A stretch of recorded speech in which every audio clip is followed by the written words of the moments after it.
Hello बच्चों, क्या आप लोगों ने कभी नोटिस किया है कि हमारे आसपास उपस्थित जो धातुओं मुख्य रूप से लोहे की बनी वस्तुओं पर कुछ भूरे रंग का एक परत चढ़ जाता है जिसे हम जंग कहते हैं। आज हम उसी के बारे में बात करेंगे कि लोहे की बनी वस्तुओं पर जंग कैसे चढ़ता है। चलिए सबसे पहले अगर हम शुरू करते हैं कि लोहे पर जंग यानी रस्ट किस प्रकार लगता है। अगर लोहे की वस्तुएं वायुमंडल में उपस्थित नमी या ऑक्सीजन के संपर्क में आती हैं तो उस पर जंग लग जाता है। जैसे लिखा हुआ है कि जब लोहे की वस्तु हवा में उपस्थित ऑक्सीजन या पानी के संपर्क में आती है तो लोहे की सतह पर एक भूरे रंग का पदार्थ चढ़ जाता है जिसे क्या कहा जाता है, जंग या रस्ट कहा जाता है। यानी कि लोहे की वस्तु पर एक भूरे रंग का पदार्थ या भूरे रंग की परत चढ़ जाती है जिसे जंग कहा जाता है।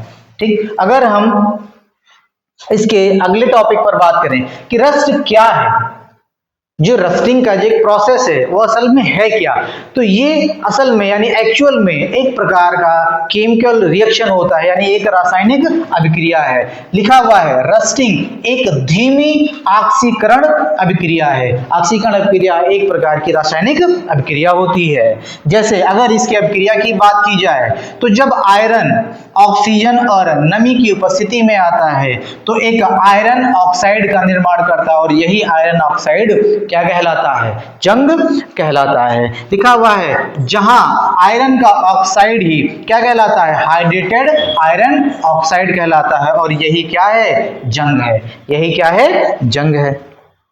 अगर हम बात करें कि रस्टिंग होने के लिए क्या क्या जरूरी है, यानी अगर वस्तुओं पर जंग लगता है तो उसके लिए क्या नेसेसरी कंडीशन होता है, तो उसके लिए नेसेसरी कंडीशन क्या है, या तो वातावरण में ऑक्सीजन की उपस्थिति हो और साथ ही साथ क्या हो, नमी हो, जल हो, जिससे लोहे पर क्या लग जाता है, जंग। क्या लग जाता है, जंग।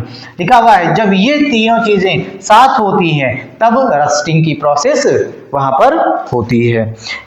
अगर हम बात करें कि रस्टिंग के क्या क्या लक्षण है, कैसे आप पता कर पाओगे कि वहां पर रस्टिंग का प्रोसेस हुआ है। सबसे पहले लिखा हुआ है लोहे की सतह पर भूरे रंग की परत का बनना, धीरे धीरे लोहे की वस्तु कमजोर और टूटने लगती है। जब किसी लोहे की बनी वस्तु पर जंग चढ़ता है या जंग लगता है तो वो वस्तु धीरे धीरे करके कमजोर होना शुरू हो जाती है और अगर ज्यादा उस पर रस्टिंग होती है तो अंत में टूट जाती है। लिखा हुआ है ज्यादा समय में लोहे की वस्तु पूरी तरह नष्ट हो सकती है, यानी कि अगर ज्यादा समय तक उस पर रस्ट लगा रह गया या जंग लगा रह गया तो वस्तु क्या हो सकती है, नष्ट हो सकती है, खत्म हो सकती है। लिखा हुआ है इसलिए रस्टिंग से हमारी कई वस्तुओं को क्या हो सकता है, नुकसान हो सकता है। अगर हम बात करें कि रस्टिंग से कैसे बचा जा सकता है, यानी जंग से बचने की कुछ रोकथाम। ठीक, अगर हम लोहे या धातु की बनी वस्तु पर हम क्या कर दें, पेंट का एक परत चढ़ा दे जो क्या करेगा, बाहरी वातावरण से उस वस्तु के बीच में एक बैरियर का काम करेगा और बाहरी वातावरण में उपस्थित ऑक्सीजन और नमी उस वस्तु या उस धातु की बनी वस्तु पर जंग या रस्टिंग का प्रोसेस नहीं कर पाएंगी। अगर अगला बात करें उस पर ऑयलिंग या ग्रीसिंग कर दें, तेल या ग्रीस की परत नमी और हवा के संपर्क को क्या करती हैं, रोकती हैं। अगला है गैल्वेनाइजेशन, यह एक प्रक्रिया है। लिखा हुआ है लोहे पर जिंक की परत चढ़ाई जाती है जो उसे जंग से बचाती है, यानी लोहे पर जिंक की परत चढ़ाना एक प्रक्रिया है जिसको क्या कहते हैं, गैल्वेनाइजेशन। हिंदी में कहा जाता है जस्तीकरण, जिससे उस लोहे की वस्तु पर जंग नहीं लगता।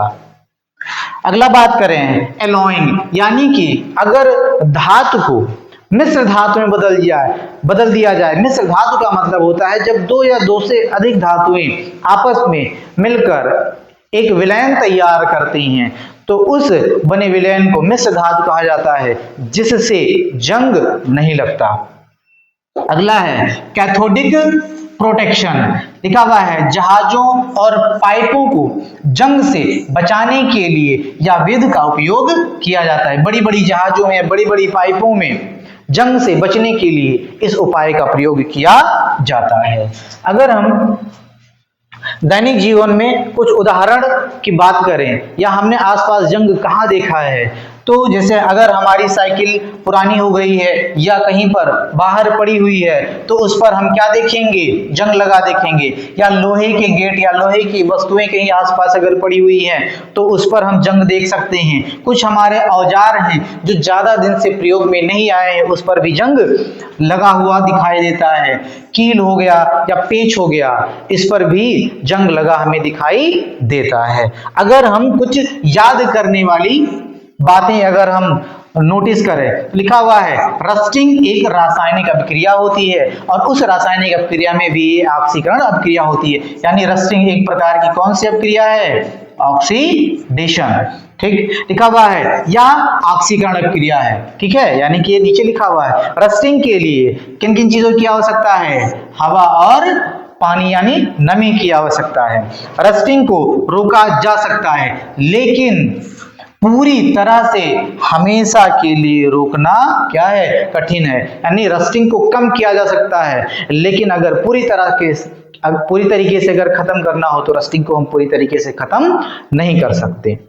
आप अपने आसपास किस वस्तु में सबसे ज्यादा रस्ट यानी जंग लगा हुआ देखे हैं, कमेंट बॉक्स में हमें जरूर बताएं और ये भी बताएं कि आप किस टॉपिक पर वीडियो चाहते हैं।